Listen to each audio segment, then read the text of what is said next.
Good morning. My name is Jonathan Lord, and I'm the Senior Fellow and Director of the Middle East Security Program here at the Center for New American Security.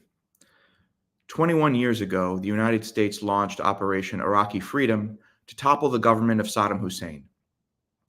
What has followed has been, with the exception of a short period between 2011 and 2014, a significant U.S. military commitment in Iraq that continues to this day. While the current Iraq-based Operation Inherent Resolve does not resemble the expansive U.S. presence or activities of previous decades, it has persisted, some may argue, languished in its final phase for years.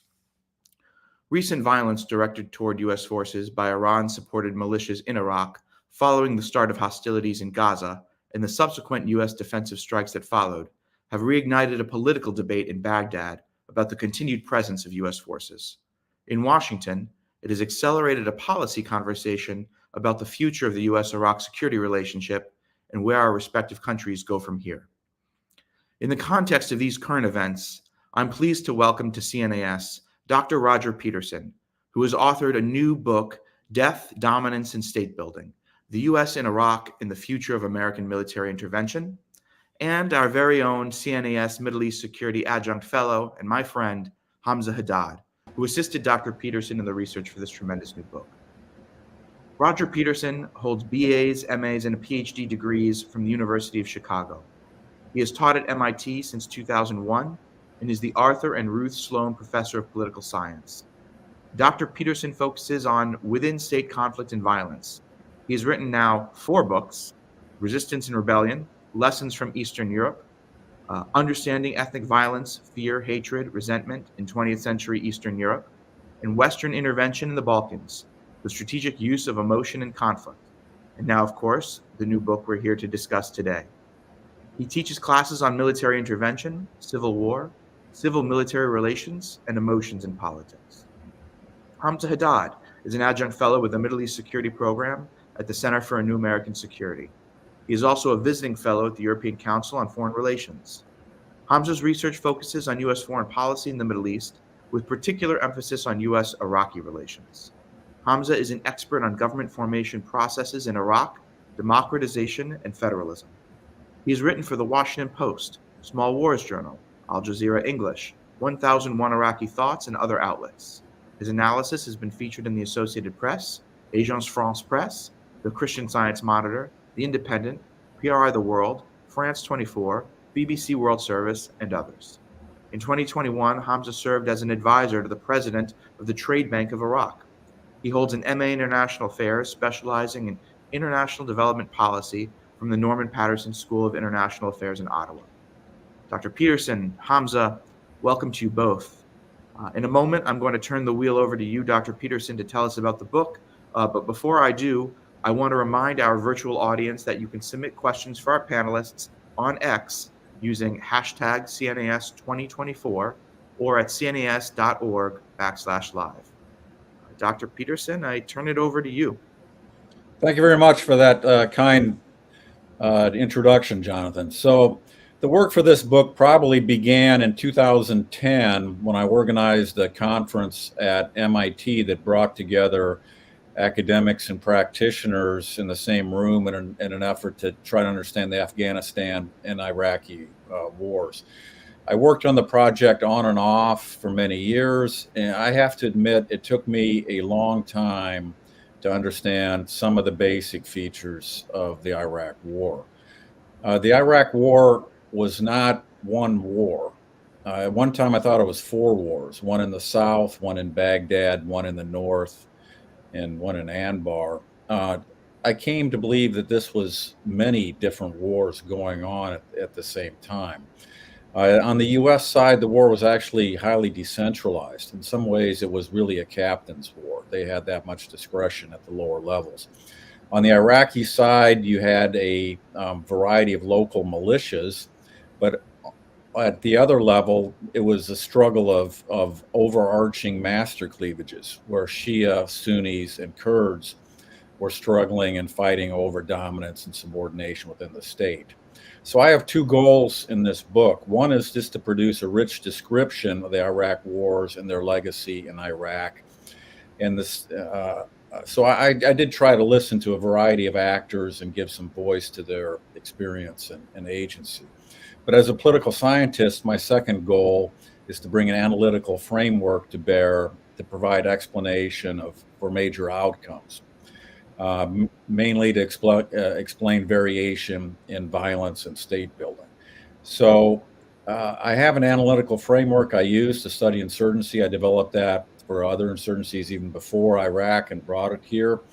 And this framework has three elements. One are the multiple roles individuals come to play during insurgency. Two, the mechanisms of the identifiable small grain causal forces that drive individuals across the spectrum of roles. And three, the strategies that the insurgents and counterinsurgents employ to move individuals in and out of certain roles. So if I could go to the first slide, please. So this is the idea about the different roles people play during insurgencies and civil wars. So in the middle, you'll see starred as just neutrals.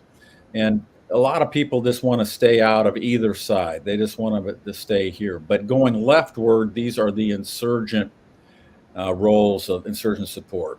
-1, these are unorganized, unarmed people, but they are giving information and other support to the insurgents. -2 is local, organized, and armed support. But this is the key thing, it's local. This would be tribal militias, for instance, in Anbar. -3 are mobile insurgents. These would be like Al-Qaeda in Iraq, AQI. Going right are state supported. And again, unorganized, unarmed people giving information to the state and the state forces, voting in elections, doing other kinds of support for the state. +2 are militias aligned with the state, but also the police forces. These are locally armed forces. And then +3 would be the government security forces. The key point is that individuals are actually moving among these roles during conflict. It is the movement and the way insurgent and counterinsurgent forces try to shape that movement in Iraq that was focus of the book. And one of the key arguments of the book is that the two levels, the local armed groups and militias, these were far more important than what the United States actually believed or comprehended. And the United States probably believed that moving people to +1 and dealing with the general population at -1, 0, and +1, that this was the Clausewitzian center of gravity. And I think this was probably not as important and not as able to move people as the United States would have liked. So if I could take the screen off, please. So the second element are mechanisms. So the question becomes why individuals move from one role to another, or why they stay in a certain position. There is a reason, a cause for these actions. In social science language, this is often called a mechanism. These mechanisms fall into 4 general categories, the way social scientists study them: rational choice, social norms, emotions, and psychological mechanisms. And of course, there are more specific mechanisms within each category. Chapter 3 in the book outlines a small universe of mechanisms, roughly 15 or no more than 20, highly relevant to insurgency and violent conflict. And on this point, one of the key arguments of the book is that the U.S., following Western culture, basically relied too much on trying to trigger mechanisms related to economic rationality and did not understand the emotional mechanisms tied to identity and group status in Iraq. So moving to the third element in the framework, there are different sequences of mechanisms capable of working in tandem to drive individuals left or right on the spectrum of roles. And so, like I mentioned, insurgents and counterinsurgents have strategies, the third element, to put these processes into motion. The 4th chapter of the book details 4 types of U.S. counterinsurgent strategies that come into play. So if I could go to the next slide, please. And this, yes, thank you very much. So these are 4 different counterinsurgency strategies. They're going to be played out in different regions to different extents and in combinations across time in Iraq. Clear, hold, build is a sequential strategy. This is Field Manual 324 associated with David Petraeus. And again, the first step is triggering mechanisms that will move unarmed, unorganized, even supporters of insurgency and neutrals over to +1 to give information to the state forces. When occupying these roles, they're informing counterinsurgent forces about the presence and location of the mobile insurgents at -3. While you're building up the population, you're also building up the armed forces of the state, the army, and the national police. And then the +1 people will give information to the +3 security forces to go after -3. Notice what the Petraeus strategy tried to avoid. That was dealing with the local militias. You cannot, in the philosophy here, dealing and bargaining and incorporating militias is no way to build a state. And so it's a big question, but that's what this strategy tried to do. Decapitation, the next strategy, basically says this is too hard to work with this. Let's just build up the forces at the mobile state forces and enhance sort of the surveillance and speed and precision of strike forces to go after the mobile insurgents. In its network form, as opposed to just targeting upper leadership, its goal is to kill and capture senior and mid-level insurgent commanders faster than they are able to regenerate in order to sow fear and confusion and ultimately to cause the network to collapse. The strategy avoids, again, all of these other nodes. Homogenization. Some political scientists argue that the best way to end ethnic violence is to physically separate the warring sides and create defensible boundaries between them. Sometimes the strategy consists of simply letting the local forces that are fighting in their neighborhoods to separate out into defensible camps. This policy isn't very much stated because it's too close to ethnic cleansing, but this is letting things burn out. And finally, community mobilization. This is a strategy is to flip, especially those at local militias, and flip them over to the state. Make a deal with them and just flip them over. This is, of course, the idea in Anbar and the awakening and the Sons of Iraq. So screen off again, please. Are the slides off? Yeah. So this is the elements of the book. Section 2 of the book applies this framework to 9 case studies in the 2003 to 11 period when the U.S. is going to withdraw. Several of them explicitly juxtapose U.S. strategy versus insurgent strategy within a specific case. So I like to, one example, which is one of the more simpler ones, is the case study of Sadr City in 2004 to 6. So if I could have the third and last slide, please. So this is what you'll see in some of the case studies. This is, again, a simpler one. Some of them, the Hawija case, have 7 different periods. But on one side is the U.S. strategy, and on the other side is, in this case, the Jaish al-Mahdi strategy of the Sadrists.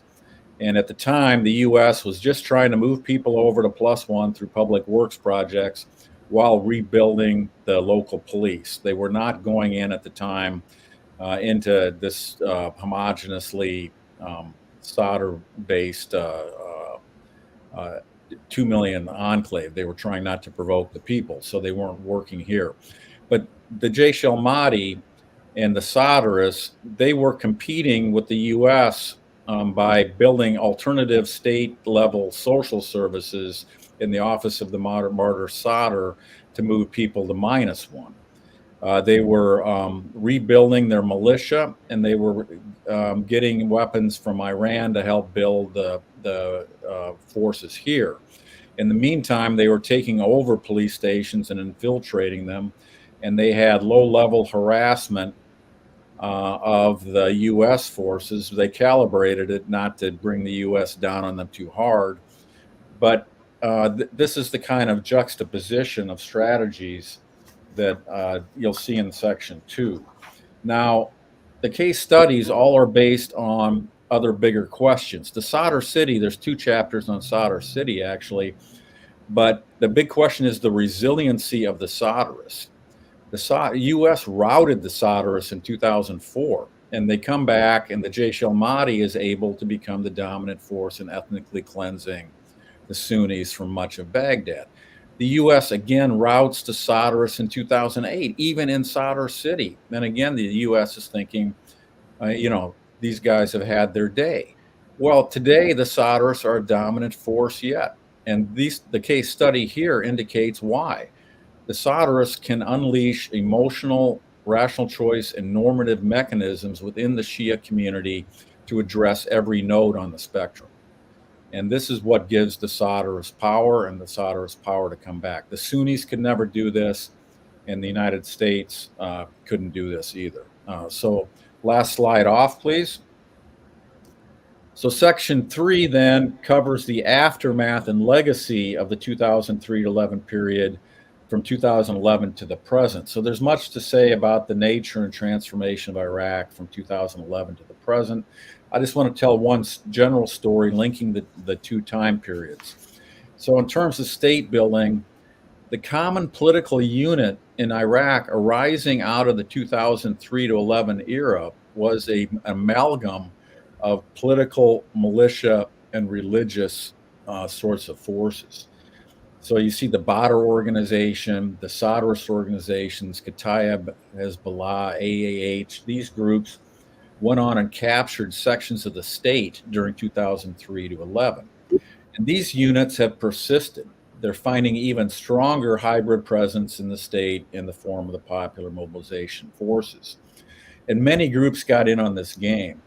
Because this is the only unit, this is the unit that's basic to the system. And even the Christians, which is chapter 18 of the book, they didn't really want to form militias, but this is the only way you can gain powers by forming these types of groups and aligning and positioning yourself within the state to get state resources.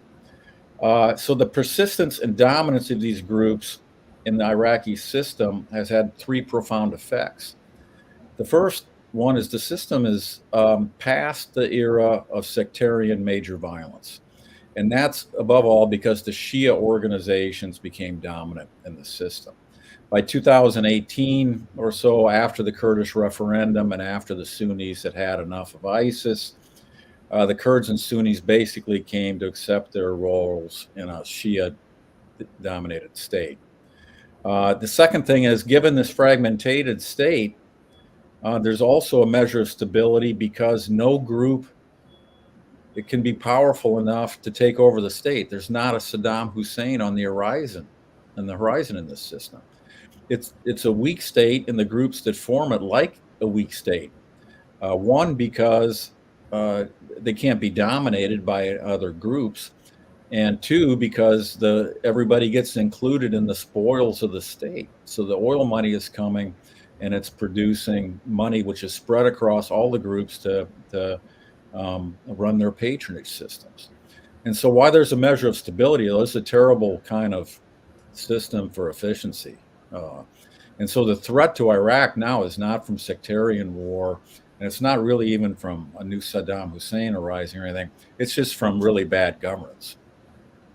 So section 4 of the book, the final book, and I'll conclude here pretty quickly, but this is what's the future of U.S. What does this tell us about the future of U.S. military intervention?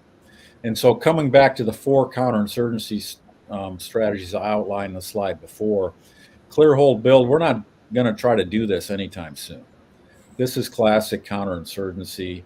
It's very expensive in manpower and money. Counterinsurgency is basically sort of a dirty word in the pure competition military we live in right now. A broader problem for the Western state building projects, and illustrated by the Iraq case, is that for much of the world, states are no longer even states in the Weberian sense. States increasingly lack control of legitimate means of violence and the means to project centralized power. And Western interveners may not wish to launch state-building projects, at least to the extent of the Iraq kind of a project, in an environment that they cannot predict, shape, or fully understand. Decapitation. For those giving up on state-building interventions, decapitation is an alluring alternative. There's little doubt that decapitation is going to be a major part of U.S. strategy. We got very good at it in Iraq. Indeed, I think it's very possible that decapitation will become the most common strategy of U.S. military intervention going forward. The U.S. could develop relationships with special force communities in allied states around the world and may engage in lawn mowing on a global scale. The Iraq wars, especially the war against ISIS, which is chapter 16, showed that the U.S. has a machine to do this. The preference for decapitation and I think the U.S. addiction to bombing has many problems, though. There are severe limits on what bombing alone can do, not to mention moral and legal issues. The third strategy, community mobilization. This is pretty effective because when you flip an opponent, you are taking armed forces away from the insurgent. You're getting critical information because they had been working with the insurgents, and you increase manpower of the state's forces. There's no doubt that this had an effect in reducing violence in Iraq, but this is a short-term solution. Community mobilization, the insurgent, the ones we flip, they're likely to retain their autonomy and agency, and they can flip right back. And this is what you did see in Iraq after we left and when the ISIS came back in. But we're going to continue to practice this. It's close to proxy war, but the nature of this game is opportunistic and ad hoc. Homogenization. If master cleavages and concerns about group hierarchy are salient in a violent conflict, conflict is not likely to end until there's new clarity in that hierarchy. That's what happened, I think, in Iraq over a long and bloody period. But homogenization can produce clarity in group hierarchy. With separation and unmixing, you're left with dominant groups each side. You not only eliminate security dilemmas, but you produce a simpler political order. Given the overall resistance to engage in large-scale military intervention after the Iraq and Afghanistan wars, I think the U.S. Is likely to disallow more conflicts to burn out. I think the R2P, this is on the defensive right now. It's best to look away. And in the absence of U.S. military will to intervene, accepting homogenization may become an unstated policy for many of the world's most violent conflicts. So I'll stop there. Dr. Petersen, that was tremendous. And I have a raft of questions. First, just some general thoughts. It is really fascinating to see how these different strategies have come to resonate in the modern Iraqi state as it is today. I really enjoy the framework of the 6 nodes because I think it introduces a lot of nuance where typically there isn't much given, especially when we think of militias in Iraq, where either they're quote unquote Shia militias or Iran-backed militias, and they're just sort of thrown into one box, whereas you can begin to parse them in different ways. One might look at those that guard the shrines as a -2 or a +2, depending if they're state sanctioned or not. Whereas some of the more ideologically resistant forces would clearly be in the -3 camp, based off the fact that they're mobile and their capabilities extend beyond local networks. But I can't help but also wonder about how this is inordinately useful for others when they think about other conflicts going on in the region now. And that, of course, is its own whole rabbit hole to go down. But to stick with Iraq for the purposes of this conversation and the history of the U.S. war, You've laid out basically 5 strategies which the U.S. engaged with both sequentially over time as certain things worked and failed, and then also geographically, things worked better in certain areas in Iraq than they did in others.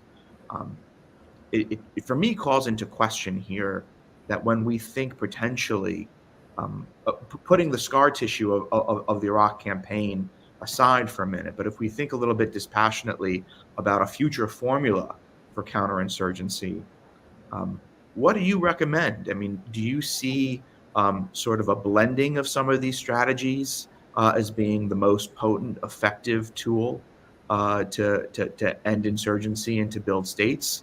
Were there elements that you found to be catastrophically ineffective of the U.S. strategies versus others that you thought, by and large, were better? Or is it, again, some sort of hybrid? If we were to sit here and write the new counterinsurgency manual?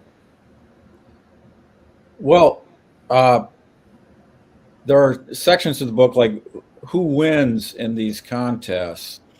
I think one thing is if we're just dealing with terrorist groups that are just concentrating from the -3 level, we can do a pretty good job with that. And we're getting better at surveillance and at hitting these people with decapitation. But if you're fighting at the local level, I think one thing, we never got control of local security, the +2 node in Iraq.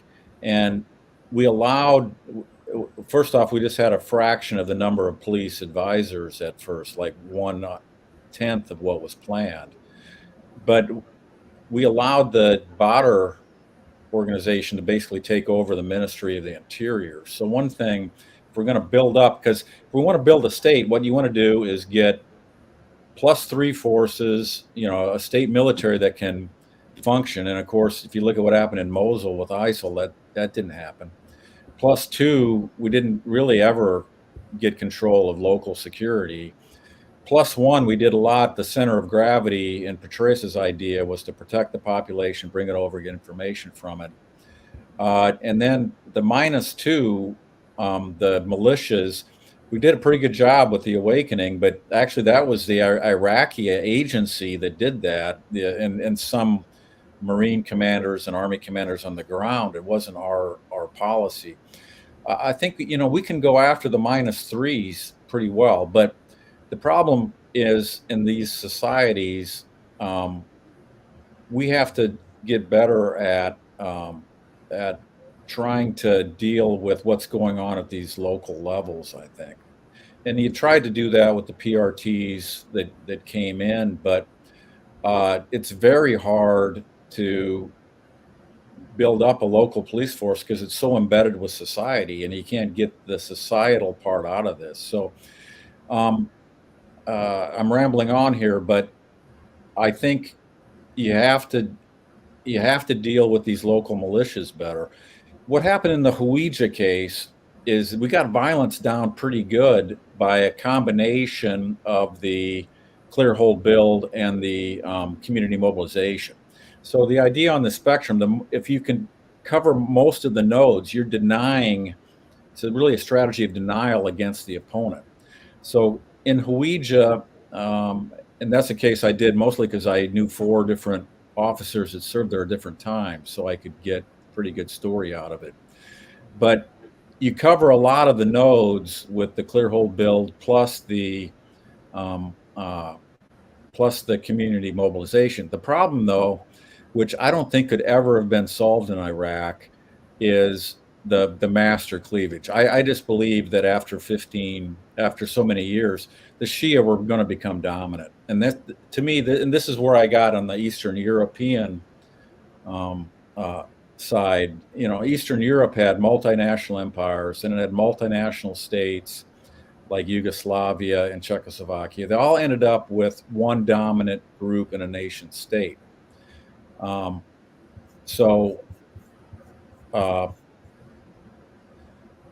This was going to happen in Iraq, I think. And the whole idea we coming in and not realizing the identity politics and how there's a group of 60% of the people that had been not in and had been in a subordinate position, and a group of 20% of the people that had been in a dominant position, there was going to be a violent reckoning here.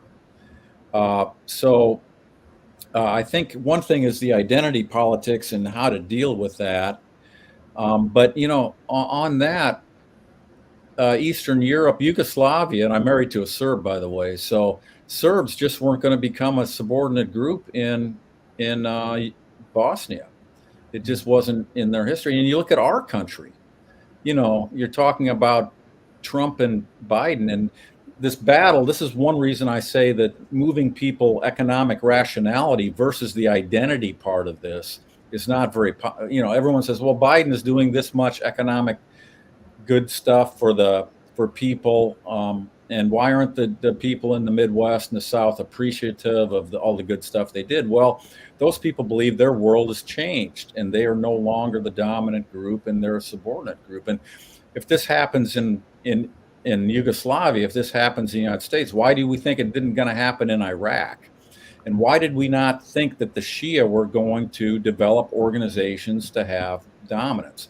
There are certain things the United States should have known, which is that the Sadr City was going to develop organizations. And Sadr City had its satellites in Washosh and Shula minis, and this is where the violence was. We should have seen this coming and did something politically or militarily to stop that. Instead, it's like, we're going to build schools for people and they're going to appreciate it. Well, not when this big battle is going overhead. You got to figure out some way to do that. And I'm not sure what's the best way to do that, because I think part of this is just sort of was going to be inevitable in this case, and in cases all around the world for that matter. So I think we can do things to bring the violence down by combining, say, the clear hold build with the community mobilization stuff. We can cover a lot of but that's to bring sort of the violence down. I think we can go after -3. We got good at decapitation, but there's this overarching political thing which is going to create especially -2 militias, which are just very hard for us to deal with, because that's the level of society we cannot penetrate, and that's the level of society that we need to do. And militarily, this is where the Green Berets were doing their work. They would know the society, go into that level and work. We got way carried away with just how good JSOC was at whacking people. And, that was a problem. So going back to the military, we need to go back, and everybody had JSOC envy. Everybody wanted to be Superman going in and taking people out and hitting the big targets. But we need to get back to dealing with this level at the local levels and dealing with local militias and expecting them to come out in a battle of identity.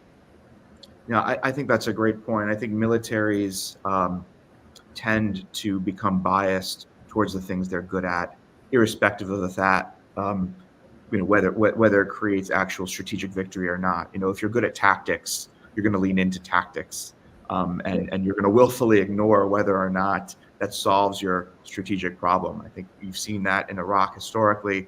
We've seen that in other conflicts in the region more recently. Hamzeh, I'd like to turn to you a little bit. Dr. Petersen talks about the master cleavages of consociationalism, of ethnic identity in Iraq is really being the central issue of this. And today we do see in Iraq, despite the fact that there remain sectarian ethnic tensions, a state that is seemingly stable for the most part right now, knock on wood. What do you attribute that to? Looking at this timeline where there have been times of great violence that were ethnocentric, whereas now seemingly there is a degree of stasis. How does that speak to you? Thank you, Jonathan, and thank you, Dr. Petersen, for that presentation. And it really does help us understand Iraq a little bit better. We can start understanding that it wasn't such a black and white conflict. And even from the United States perspective, they had multiple strategies. And we can kind of actually start mapping out why some areas ended up becoming more stable quicker than others. And I think the different strategies we see were played out. And I think with Iraq, it was a lot of, because there was different battles, whether it was a group being, being bought off or being convinced rather than being militarily defeated, I think had an impact on eventually where Iraq ended up. Now, I'm of the belief that naturally the group in majority is going to end up taking hold, and the other groups will start to play within the game of that, which Dr. Petersen referred to. But it was a matter of how long did it take us to get to that, and it was, it had to be a defeat of ISIS rather than, when the United States was in Iraq fighting Al-Qaeda in Iraq. It had to be a referendum failing for the Kurds to start doing that as well. And I think what we understand from Dr. Petersen's book is it was a big army, lots of different command control, and that's why it was so messy. And I think it's really important for both from the United States perspective to understand why this war took so long, what dragged the United States back into Iraq. And I think it's also very important for Iraqis to understand what happened as well. Like why did the United States have multiple strategies? And I think that was one of the most interesting parts of Dr. Petersen's meetings with Iraqi officials and academics was just how much they wanted to hear from him and understand. And I think that was important to have that dialogue. You assisted Dr. Petersen on this research, and I can't help but think, we had a similar conversation about a year ago involving Dr. Marcin Al-Shamari, who I believe also is a student of Dr. Petersen, who is brilliant in her own right. But I won't ask you, Hamzeh, because I know you're biased, but she is. And we talked on the 20th anniversary of Operation Iraqi Freedom about this very topic. And you both sort of came of age in Iraq during many of these years. So as someone who assisted Dr. Petersen with the research of this book, someone who for whom this is also lived history, what are the elements of the analysis here that hit home for you that really within your own eyes, there's efficacy based off of your experience?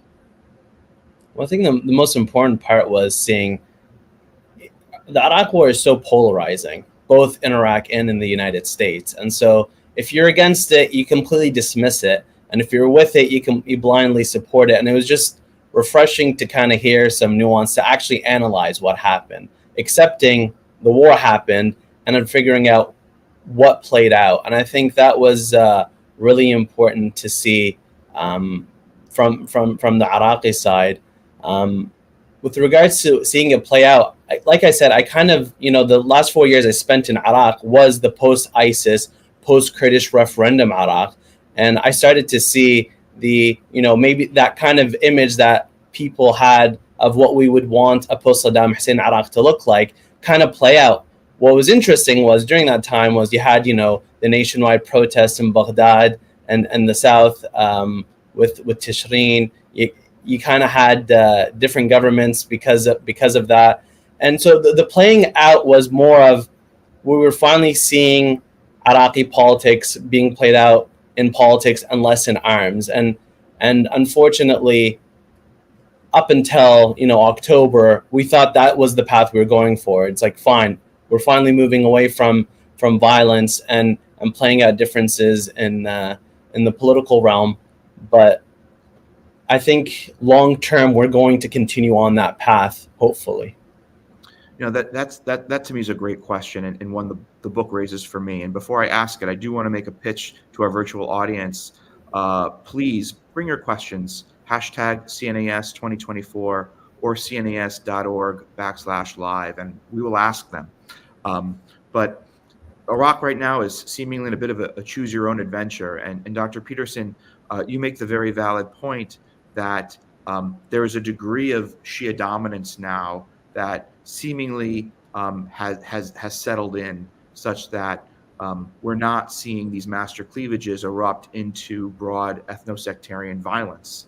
And I have two questions and comments to make on that that I'd be curious to get both of your views on. For one, is there a point in your thinking where that snaps back, where perhaps powerful Shia actors achieve too much go too far that then creates an imbalance that is otherwise unacceptable to the other ethno-sectarian groups, and we begin to see a return to broader violence.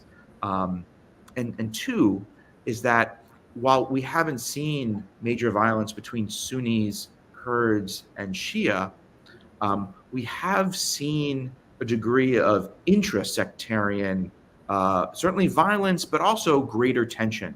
We mentioned the Sadrists, the current government, which is in fact, very much Shia dominated. Really, it came together as a government that was in fear of and opposition to a Sadrist-led Shia government, despite the fact that this is also very much a Shia-centric government. On the Kurdish side, we have seen PUK, KDP tensions, Barzani, Talabani tensions really come to the fore and be the predominant issue that is driving challenges in the Kurdistan region. And then, of course, certainly recently, but historically also, there have been internecine conflicts in Anbar, as well as Nineveh, between tribes and Sunni power centers. One could also argue those exist down in Basra too, among Shia tribes. So question one is, does the current stasis snap back if one group does become seemingly too powerful? And two, how do you countenance some of these intra-sectarian tensions that we're seeing now? So this is normal in civil wars. Once some groups are defeated, then it'll be the split between the winning group, right? And then they'll try to go for power, same as in Ireland or any place else. So after it became clear that the Shia were going to be running the show, it became that what you have now is the Sadrists on one side and everybody, all the Shia that aren't the Sadrists, in the coordination framework, basically.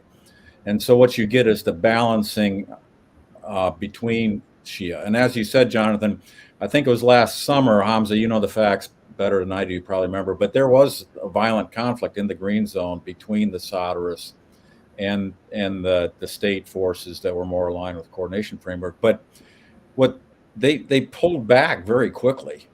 And this is one thing, and I think now within Shia, because they don't want to go back to the war. It's not, and I think for a long time, it's like we're sort of on top of this. We're all getting some goods out of this. We're all running our own programs. And this is how the coordination framework, which is a group of a lot associated with some groups more or less closely associated with Iran, but they're not doing that badly. And so they combined in this. They don't want to mess this up.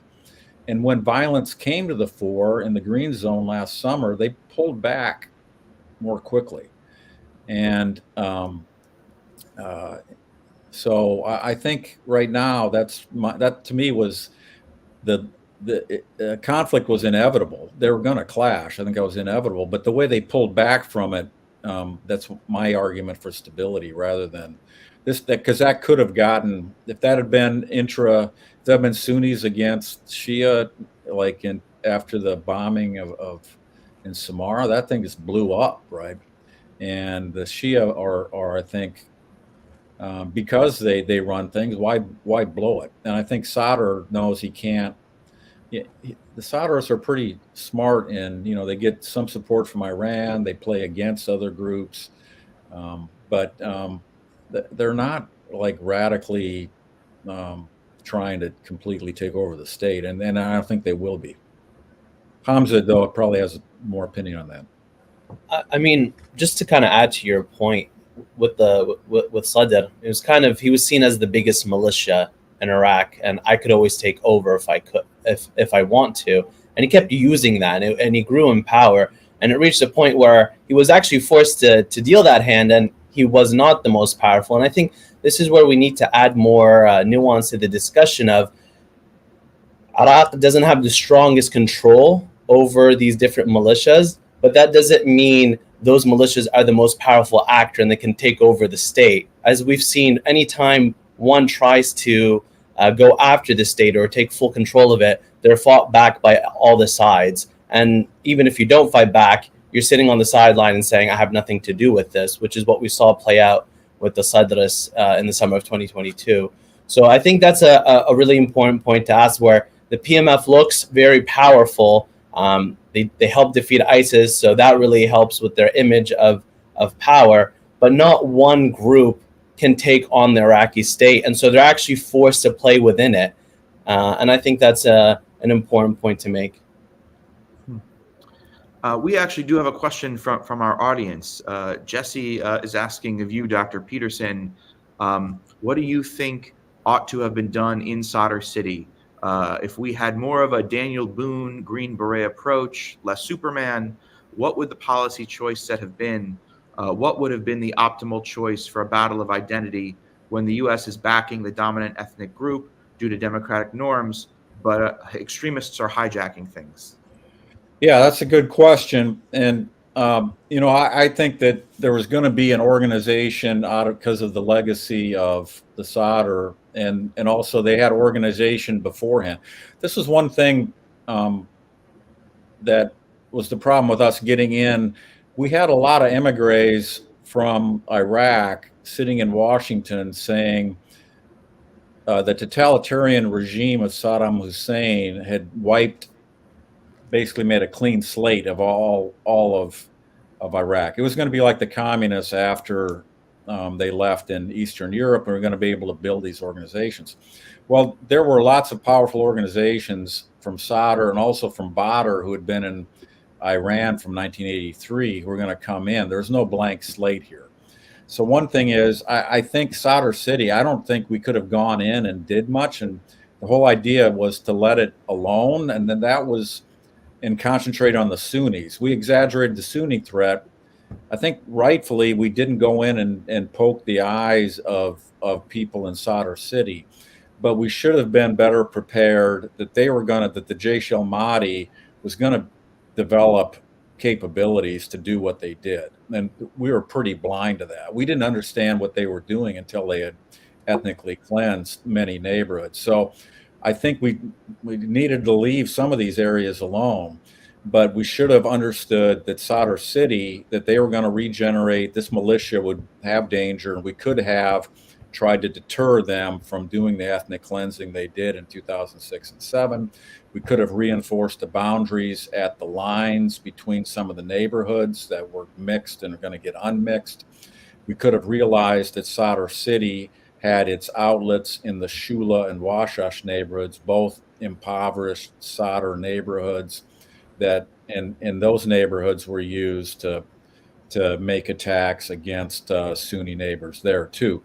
We should have better intelligence and better thought about how violence grows out of demographics and grows out of and who's able to generate these organizations. That's a great point. Just recently, very recently, we had a visit from Kurdish Prime Minister Masroor Barzani, and I think we're all probably anticipating a visit by the Iraqi Prime Minister Mohammed Shia al-Sudani later this year. Not yet been set, but it's quite possible it may happen. And one of the messages that frequently comes out of the Kurdish region is one of complaint that Baghdad isn't living up to its agreements constitutionally, that a Shia-dominated federal court is making decisions that are extrajudicial, that go beyond the framework of the Constitution, beyond the framework of things that need to be negotiated between the Kurdish region and federal Iraq, that forces are conspiring to prevent fair budget allocation, that forces are conspiring to prevent the sale of oil that is otherwise unhelpful totally to the state, and beyond any aggrieved costs about what has already been sold. And of course, there are complaints about pressures being laid upon Baghdad by outside state forces. Now, here they speak of Iran. Is this going to simply be the nature of political discourse in an Iraq with weak central state features, that we're going to continue to see power centers come around to Washington and others to try to seek favor and to pressure other elements of the government because, as we've discussed, it is both a feature and a bug that the state's centers of power be weak, and that other centers of power be able to barter, negotiate, sometimes use force to gain advantage against the other. Is this the Iraq of the future and the present? Hamzeh, why don't you take that one first? Thanks. I mean, one thing I'd want to point out about the federal Supreme Court is a lot of times we get leadership from the KDP questioning its legality, not mentioning that they were a big part of setting up that court and agreeing to how that court looks like. So they're not they're implicit in building the modern Iraqi state that we see today, including the federal Supreme Court. And I think it's important to realize that some of these lawsuits Mr. Barzani is talking about, they've all been raised by other Kurdish parties, whether it's the PUK or the New Generation movement. They're not coming from Arabs in the South. It's coming from other Kurds that are using the federal Supreme Court. So that's all that we need. We need to take this into consideration and look at it more nuanced, just kind of like Dr. Petersen's research shows. There's multiple groups at play here, and it's not so black and white. And for example, and even with regards to foreign incursions, I mean, we hear a lot of outcry about the ballistic missiles from Iran on Erbil, but there was little to be said about when Turkey attacks Iraqi Kurdistan. Now, you could make one argument that they're attacking PKK fighters, and that's fine. But then there's still silence when they attack airports in Sulaymaniyah, which are state institutions and sites. So I think we need to really push back on Iraqi officials, both Arab and Kurd, when they come to Washington, and realize there's a lot more that's being played out, and that we need to start acknowledging when institutions are growing and respecting them, and making sure everyone plays by the Constitution. That is our social contract in Iraq, but to be more truthful with one another when discussing these issues. The big problem is the KRG is someplace between an independent country and a federal district, and the problems are not going to ever go away with that.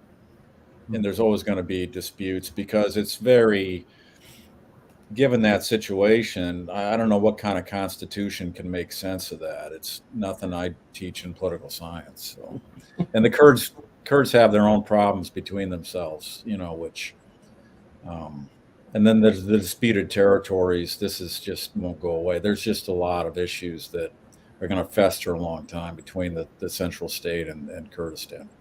Sure. One last point that sort of brings us up to the here and now.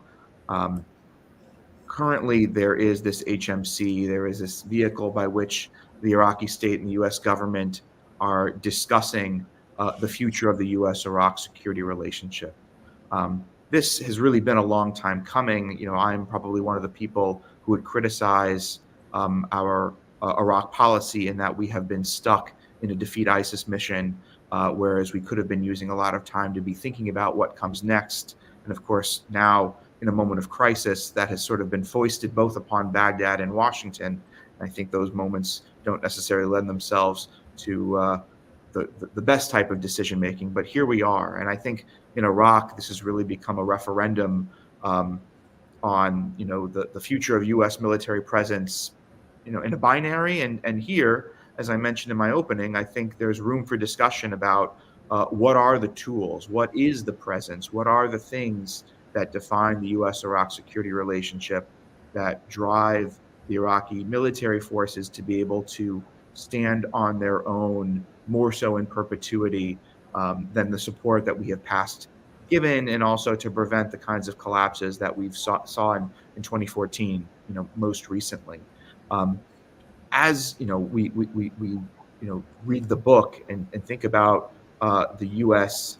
history of engagement and conflict in Iraq, What are the lessons that you would highlight for both U.S. and Iraqi security decision makers now as they seek to extract what they need from each other, both politically and both from a policy standpoint, in terms of reaching an Iraq that is more capable of defending its own borders, fighting insurgent threats, and being a capable partner in the community of nations?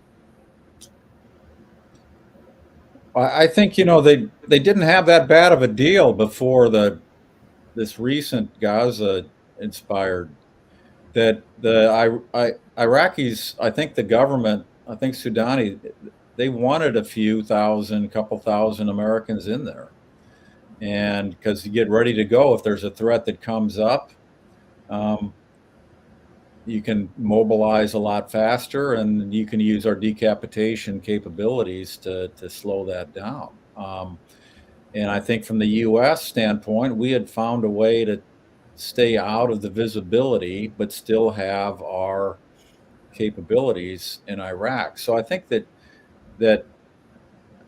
I'd be surprised actually if we don't try to go back to that. I think the U.S. actors and I think Sudani administration want to go back to that, and hopefully this blows over and they've told Kataib Hezbollah to lay off for a while, and they're doing it. And but I think that's the sort of the best we're going to do. And I think the insurgent threat is handled that way. I mean, Turkey is bombing things and blows up Iraqi sovereignty, but neither Turkey nor Iran. Iran does not really need to do much more than, they're fairly satisfied with their position too, that Iraq is not a state where they're going to have a big war. I mean, the Badr brigades basically controlled Diyala province, which is a way to get goods and people up to their people in Lebanon and Syria. They don't push it. If they get in Basra, there's going to be some nationalist reaction. They're calibrating their moves not too badly. So I'm actually sort of positive. The other thing I worry about Iraq is just it after a while just can't deliver any goods on a governance level, and then they'll have to do something about the Muhassasa system and try to do something else. But the international situation is not good, but it's not terrible, and I think they're going to try to go back to the equilibrium they had. Yeah, we have a question here from Mike that I'm going to adapt a little bit. I mean, he asks about the inherent design of the state post 2005 was to ensure that no specific group adopted too powerful a stance to dominate politics, and we've discussed that. He remarks, "We're seeing the faults of that design today, as no group can advance a sole agenda without compromises, meaning that the system is politically stable, but as you remarked, Dr. Petersen, it's not particularly efficient, nor does it really provide for strong governance, nor does it really create a state that can provide for its own security in a holistic way." Now, some will argue that's both a feature and a bug, but to your point, is there a way by which Iraq advances to be able to create a private sector economy and not a statist economy, a more professional militia that either co-ops or suppresses insurgent forces, and non-state or semi-state militias that basically continues to evolve Iraq along the lines of what we would think of as a modern country? Or are the tensions too great? Or ultimately, we're going to continue to see the power centers seek to subjugate the power of the state for more parochial concerns in power and economic interest? I mean, are you hopeful? Are you optimistic? Or is the Iraq that we're seeing the Iraq that we can expect in perpetuity? I don't think it's in perpetuity, but I think it's fairly, I don't see the changes now. I was at a conference, and when was it, Hamzeh? You were there too, in Iraq, and I asked Sudani, I got to ask a question. I said, you think you're going to get more efficient, but you're not doing anything about the muhassasa system, which all the jobs are divided up by political party and that. And you know, he's not. I don't think he's going to want to change that. Now, you do see some hope if you look at the Tishreen movement, and that was pretty serious type of protest. And the problem is that what comes out of that, and it was a protest, but it didn't have any type of political organization which is really powerful or parties that are competing electorally. So, I mean, this is the hope of democracy, is that some big crisis will come, and out of it you'll actually get an organization that can compete with these party, religious, militia amalgams that I said have started back in the chaotic days when the U.S. went there and are still there. You have to have a different kind of political organization. Now, if you look at Kurdistan, right, the Quran movement was such a movement against the entrenched PUK and KDP. It made some headway and then got pushed back. So that's the thing we need to look at in Iraq, is whether there's possibilities. But I think you have to have a crisis. You have to have something which pushes this in a new organizational form which enters this fray. Otherwise, the groups that are there, like I'm saying, they got a sufficient deal for themselves, and they won't rock the boat, and they'll try to keep it. And if you notice in Kurdistan, the KDP and the PUK went right back to an alliance to put Goran down, right? They can be bitter enemies, but they don't want anybody to challenge their duopoly. That's a good point. We've come to the end of our hour, so I would like to turn to both of you for your closing comments and any final thoughts you have on our discussion and the book that you want to share. Go ahead. I just want to say about the book that I relied on people that I knew my limitations. I studied Eastern Europe and insurgency there for a lot of my career. I switched over to Iraq. I don't speak Arabic, but I was smart enough to get people. Marcin al-Shamari, I chaired her dissertation. She wrote research reports for me. I don't think I would have known anything about the Shia politics the way I did without her. I think that chapter 10, I recruited a military officer who had been serving in Bayah during the surge in a bloody area, and he wrote his dissertation on that. That's chapter 10, Captain Wright Goes to Baghdad. The chapter on Anbar is co-written with John Lindsay, who was a PhD student here and is a prominent political scientist on his own now, but he was a reserve intelligence officer in Anbar. So he and I have the Anbar chapter, and Matt Kansian, who is doing work in the north, he and I have co-wrote the Christian chapter. So there was a lot of this is, I talked to as many people as I could in Iraq. So I really am serious about trying to let people say what happened. And if nothing else comes out of this book, that you just get a better idea. I think Tim Wright dissertation in the co-written chapter is the best analytical description of what happened during the surge that exists, and I'm pretty proud of that. So, as well, you should be. Hamzeh. I mean, again, it's an incredible book. Congratulations, Dr. Petersen, and from the Iraqi side, I recommend all to read it. And the thing that I had in mind when I'm reading out of it, my biggest disappointment in post-2003 Iraq is primarily from the Shia majority political leaders not being able to come in and take on the responsibility as the majority. I know it's very difficult having, many years of being the oppressed majority, but, that's always something I have in my heart. And reading your book, I could kind of start to appreciate just how difficult it really is. It's very easy to come and say, have the responsibility of the majority, be statesmen, but to really understand what was going on throughout all of that, your book shows that. It doesn't excuse their politics at the end of the day, but I think we get a clearer picture from reading your book. I'd like to thank you both for joining me today. Dr. Roger Petersen, Hamzeh Hadad. I think the book is tremendous. I think there are fantastic lessons in it for us as U.S. practitioners of defense policy. I certainly think there are very critical lessons for others in the region as they confront challenges and threats right now. They would be wise to read this book and learn the lessons of the U.S. engagement in Iraq. The book is Death, Dominance, and State Building, the U.S. in Iraq and the Future of American Military Intervention.